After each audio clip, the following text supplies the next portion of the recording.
You want more free time. You want to play games, hang out, or just stare at the ceiling without that low-grade anxiety of unfinished work hanging over your head. But instead, you spend 8 hours staring at a blinking cursor on a blank screen, typing 2 sentences and immediately deleting 3. You aren't necessarily lazy. You are just a victim of Parkinson's law. Parkinson's law states that work expands to fill the time available for its completion. If you have 2 weeks to write a 3-page paper for college, it takes 2 weeks. If you have 3 hours because it's due at midnight, it takes exactly 3 hours. So what? Your brain scales the perceived difficulty of a task based on the deadline, not the actual physical work required. Okay, let's look at why your brain actively sabotages you. Let's talk about cleaning your apartment. If someone you really like texts you, "Hey, I'm in the neighborhood, coming over in 15 minutes," you undergo a biological mutation. You become a human vacuum cleaner.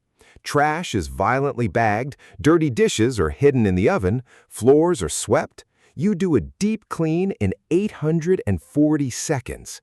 But if that same person says, "I'll come by Saturday," and it's currently Tuesday, you will spend 4 days rearranging a single pile of mail on your counter.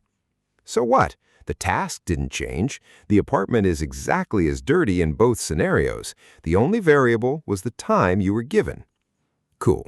Let's look at the origin story. Cyril Northcote Parkinson was a British naval historian in the 1950s. He noticed a weird, mathematically impossible trend in the government. As the British Empire physically shrank and there was less territory to govern, the number of office workers managing it actually increased. People were literally creating paperwork just to justify their desk chairs. If a guy had 8 hours to process 10 forms, he didn't finish in 1 hour and go home to drink tea. He spent 45 minutes obsessing over the font size of each form. So what? Left unchecked, humans will instinctively invent complexity just to look busy. Transitioning now. Let's apply this to your daily life. When given too much time, we add unnecessary steps to simple tasks to make them feel worthy of the massive time slot we allocated. Back to cleaning your apartment. You have all of Saturday to clean up. Instead of just washing the dishes, you decide you need to reorganize the entire pantry, color-code your spices, and watch a 40-minute YouTube video on the military method for folding towels. So what? You confuse activity with achievement. You feel highly productive, but you're just padding the clock to avoid finishing.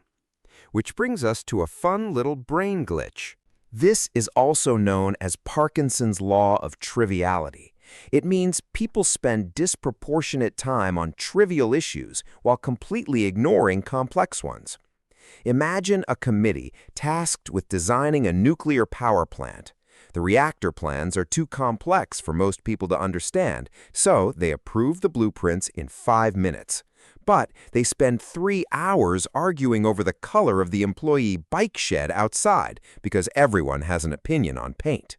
So what? Your brain defaults to the easiest problem to solve, expanding the time spent on nonsense to avoid doing actual hard work. All right, how does this ruin your fitness? Fitness is highly susceptible to time expansion. You tell yourself you're going to work out for 2 whole hours. Because you have 2 hours, you take 6-minute rests between sets, scroll Instagram, talk to the guy at the front desk, and do endless bicep curls. If you only had 30 minutes before the gym closed, you'd do heavy squats, sweat through your shirt, and leave. So what? Longer workouts often mean less intensity, not more results. You aren't working harder, you are just resting longer. Same goes for your social life. The perceived effort of communication expands based on your availability. Someone DMs you a simple question. If you are rushing to catch a train, you type, "Yes, see you at 5." If you are lounging on the couch on a Sunday, you read the message, overthink the tone, draft a reply, delete it, wonder if you sound too eager, and forget to answer for 2 whole days. So what? Abundant time creates unnecessary anxiety around incredibly simple actions. Okay, let's look at how the school system programmed you to do this. Since you were a kid, you were rewarded for sitting at a desk for specific time blocks. If school ends at 3 p.m., you must stay in the seat until 3 p.m., even if you finish the worksheet at 1 p.m. You learned early on that finishing fast just gets you punished with more work. So what? You carry this into adulthood. You subconsciously stretch your work out to fill the standard 8-hour workday because you still think you're being graded on seat time. Cool. Let's look at the financial version of this. Parkinson's law doesn't just apply to time. It heavily applies to resources. Specifically, your expenses magically expand to match your income. When you made $30,000 a year, you survived. You ate ramen, shared a Netflix password, and lived with 4 roommates. Now you make $70,000 and you're somehow still broke. You upgraded to a nicer car, a solo apartment, and $15 DoorDash salads. So what? Without constraints, you will blindly consume whatever bandwidth, time, or cash is available to you. Let's reel it back to productivity and how to actually fix it. This is the act of creating a fake, tighter deadline to force execution. If your boss wants a presentation by Friday, you tell yourself it's definitively due on Wednesday. So what? This only works if you actually respect your own rules, which most people don't. You know you are lying to yourself, so you just ignore the fake deadline. That means we need heavier artillery. Using other people or systems to enforce a hard, non-negotiable stop. You need to clean your apartment, but you lack motivation? Invite someone over. Boom! Instant external deadline. You can't delay it, renegotiate it, or push it to tomorrow because the doorbell is literally going to ring at 7 p.m. So what? You are outsourcing your discipline to social pressure. It's terrifying, but it works every single time. Let's talk about scheduling frameworks. A specific time management technique where you allocate a fixed, non-negotiable block of time to a task and then stop when the timer goes off, regardless of progress. You block out exactly 45 minutes for answering emails. When the 45 minutes is up, you close the tab, even if you have 3 emails left. So what? This forces ruthless prioritization. You answer the important stuff first because the clock is ticking. You stop caring about the font on your email signature. Now let's combine it with our favorite chore. You have to clean the apartment again, but nobody is coming over. Set a timer on your phone for exactly 20 minutes. Tell yourself you will only clean until the alarm sounds, and then you are legally allowed to stop and play video games. So what? Because the window is so short, you won't reorganize the spices. You'll grab the garbage bags and do the highest leverage tasks first. You hack your brain's laziness to create efficiency. Cool. Let's look at the modern workplace. Corporate culture is built entirely on the back of Parkinson's law. A Google Calendar defaults to a 1-hour meeting block. Therefore, a meeting that could have been a 3-sentence email will take exactly 60 minutes. People will repeat themselves, discuss the weather, and stare at a PowerPoint just to fill the scheduled slot. So what? Time is wasted, not because the work is hard, but because the software calendar dictated the duration. How to escape this? A brutal approach where you estimate how long a task will take and then literally cut the deadline in half. You think fixing your resume will take 4 hours? Give yourself 2. Close all browser tabs, put your phone in another room, and sprint. So what?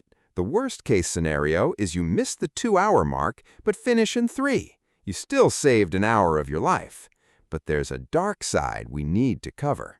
Applying extreme time constraints to every single thing you do. If you try to time box your bathroom breaks, your commute, and your dates, you turn into a highly stressed robot and spike your cortisol levels. So what? Parkinson's law is a tool for tasks you don't want to do. Do not use it on leisure, hobbies, or spending time with friends. Let's talk about perfectionism. The belief that more time automatically equals higher quality. You spend a month tweaking a 10-minute YouTube video. You adjust the color grading by 2%, change the font on the thumbnail, and agonize over the background music for 3 days. Meanwhile, the viewer watches it on a cracked iPhone screen while on the toilet. They don't notice any of it. So what? The extra 20 hours didn't improve the product. It just fed your ego and wasted your time. There is a mathematical term for this. The point where the effort you put in yields progressively smaller and smaller results. The first 30 minutes of cleaning your apartment gets it 80% clean. The next 3 hours only improve it by 20%. Scrubbing the baseboards with a toothbrush is a massive time investment for zero actual reward. So what? Parkinson's law naturally pushes you into diminishing returns. Cutting your time forces you to stay in the high-yield zone. Let's look at a physical example. Physical space acts exactly like time. If you buy a massive suitcase for a 3-day weekend, you will pack 6 t-shirts, 3 pairs of shoes, and a heavy winter jacket just in case. If you only take a small backpack, you pack 1 pair of jeans and a toothbrush. So what? The container dictates the volume. Your daily schedule is just a container. Make your containers smaller. Gamifying your tasks to beat your own clock. In gaming, players speedrun Super Mario in 4 minutes by ignoring every coin and enemy that doesn't push them to the end screen. Apply this to your taxes. Ignore the temptation to perfectly organize every single $4 receipt if the standard deduction is better for you anyway. So what? Stripping away the side quests makes the main objective effortless. Now let's apply this to feeding yourself. The time expansion of basic daily chores. On a Sunday, with absolutely nothing to do, making dinner turns into a 2-hour ordeal. You chop garlic by hand, simmer a sauce, and destroy every pan in the kitchen. On a Tuesday, when you're running late for the gym, you make a chicken wrap and eat it over the sink in 4 minutes. So what? Both meals fed you and hit your macros. One took 30 times longer simply because the schedule permitted it. And this drains your mental battery. The deterioration of your ability to make good choices after making a long series of minor choices. When you give yourself 3 hours to clean the apartment, you have to make 100 micro decisions. Where does this magazine go? Should I vacuum or dust first? With a 20-minute deadline, instinct takes over. You stop thinking and start doing. So what? Long deadlines exhaust your brain before the work is even close to done. So how do you lock yourself in? Using software designed to forcibly enforce constraints so you don't have to rely on willpower. Apps like Freedom or Cold Turkey literally block your access to the internet for a set time.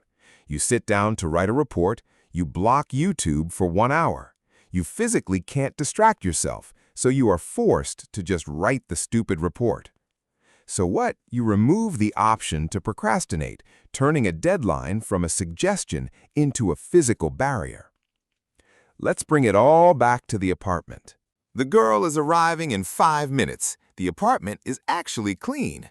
You're standing in the kitchen, spraying Febreze, genuinely impressed with yourself. You achieved more in 15 minutes than you did in the previous 48. Not because you suddenly became a genius, because the container shrank. So what? You are highly capable of immense output. You were just consistently using the wrong containers. Let's wrap this up. Parkinson's law means work inherently expands to fill the time you give it. Your brain scales the difficulty based on the deadline. Shrinking your timeline forces efficiency, eliminates trivial distractions, and stops you from endlessly overthinking. Time is completely elastic. Control the deadline, and you control your freedom. Hit subscribe, but set a timer for 10 seconds to do it, because otherwise you'll spend 3 hours deciding if my jokes are actually funny.